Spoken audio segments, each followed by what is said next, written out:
अस्सलाम वालेकुम। मेरा नाम डॉक्टर शहबाज अहमद काजी है और मैं एक वैस्कुलर इंटरवेंशनल रेडियोलॉजिस्ट हूँ। जो आज का जो है हमारा टॉपिक है वो है प्रोस्टेट आर्टरी एम्बोलाइजेशन।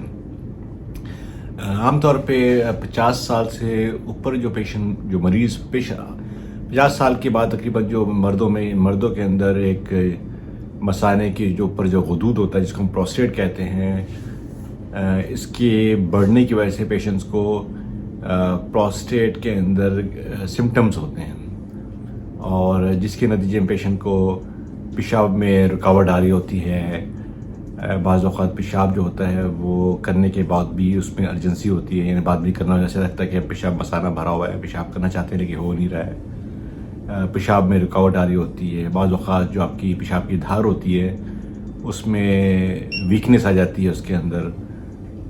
पेशाब जो है बाज़ औक़ात तो जब आप करते हैं तो उसमें जो धार सीधी आनी चाहिए वो धार सीधी नहीं आती है, बल्कि वो राइट और लेफ़्ट चल रही होती है।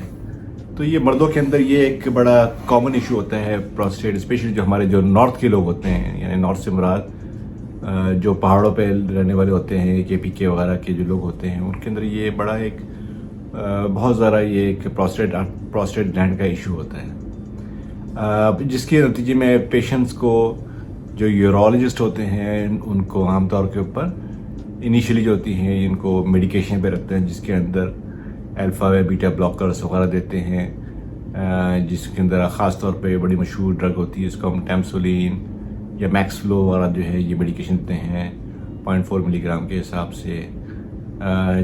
मेडिकेशन से पेशेंट्स के सिम्टम्स होते हैं इनिशियली इम्प्रूव कर जाते हैं, लेकिन बहुत सारे ऐसे पेशेंट्स होते हैं जिनको सिम्टम्स इम्प्रूवमेंट के साथ उनको मेडिकेशन की साइड इफ़ेक्ट्स वगैरह शुरू हो जाती है, जिसके अंदर उनको डिजीनेस यानी कि उनकी जो जहन होता है, जहनी कैफियत होती है वो थोड़ी सी डिस्टर्ब रहती है। बाज़ औक़ात उनकी सेक्सुअल लाइफ जो होती है उसमें प्रॉब्लम आ जाती है इसके अंदर, और भी दूसरे जो कॉम्प्लिकेशंस होती है मेडिकेशन से रिलेटेड वो चीज़ें मसले मसाइल होते हैं।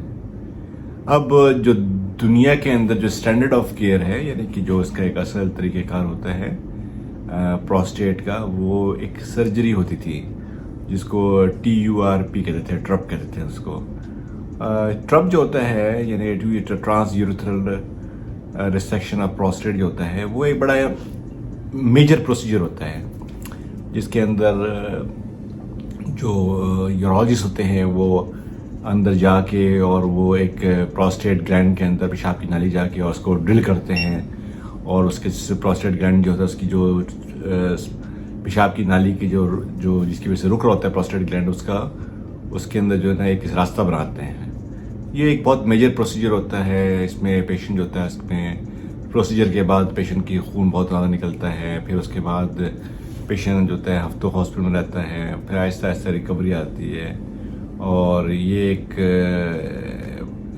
ऐसा प्रोसीजर होता है जो एक अच्छे वो पेशेंट जो एनेस्थीसिया के हिसाब से फिट हो या जो पेशेंट वो जिनकी फिजिकल स्टेटस बहुत अच्छा हो उनके लिए तो प्रोसीजर अच्छा होता है। लेकिन वो पेशेंट जो ओल्ड एज पेशेंट है 70 साल 80 साल, या वो पेशेंट जो दिल के मरीज़ हैं, कार्डिक इशू हैं, या वो पेशेंट्स जिनकी जो है वो सर्जरी नहीं हो सकती है किसी भी वजह से, जिसमें एक वजह एनेस्थीसिया क्लियरेंस फिटनेस ना हो रही हो, तो दुनिया के अंदर लास्ट 15 साल के अंदर प्रोस्टेट आर्टरी एम्बोलाइजेशन जो है एक नया प्रोसीजर आया है जिसने चीज़ों को चेंज करने की कोशिश की है और जिसके बहुत अच्छे रिजल्ट्स आ रहे हैं। इसके 70 से 80% रिजल्ट्स आते हैं प्रोस्टेट आर्टरी एम्बोलाइजेशन के, और स्पेशली वो प्रोस्टेट ग्लैंड जिसका वज़न जो है तकरीबन 60 से ऊपर का हो, यानी 60-80।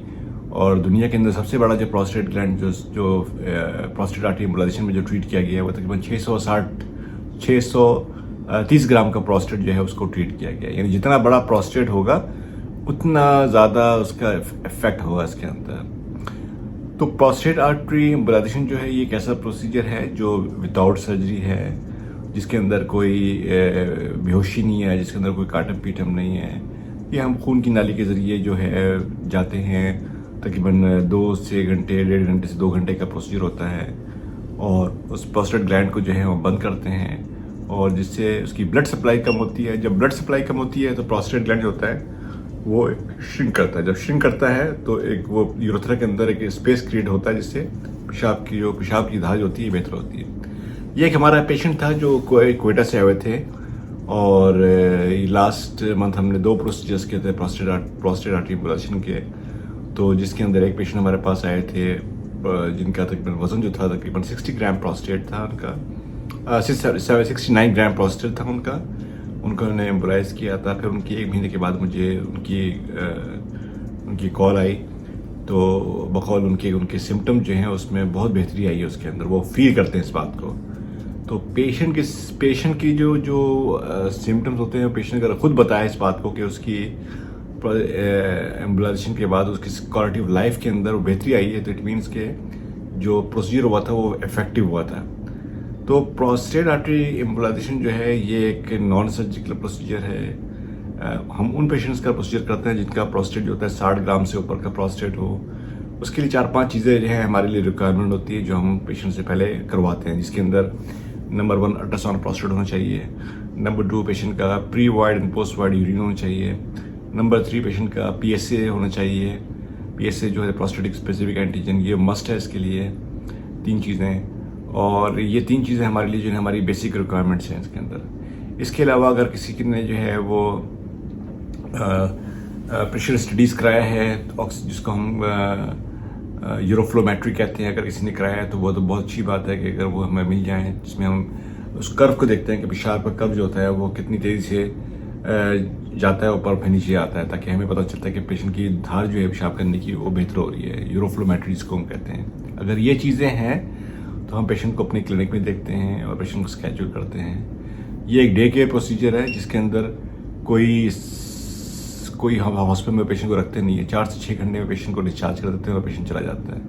तो ये एक, अगर आप हमसे रब्ता करना चाहते हैं प्रोस्टेट आर्टरी एम्बुलाइजेशन के लिए, तो आप हमारी टीम से रब्ता कर सकते हैं और हमारी पहले अपनी रिक्वायरमेंट्स देखें कि आपके पास क्या वो चीज़ें मौजूद हैं जो हमें चाहिए।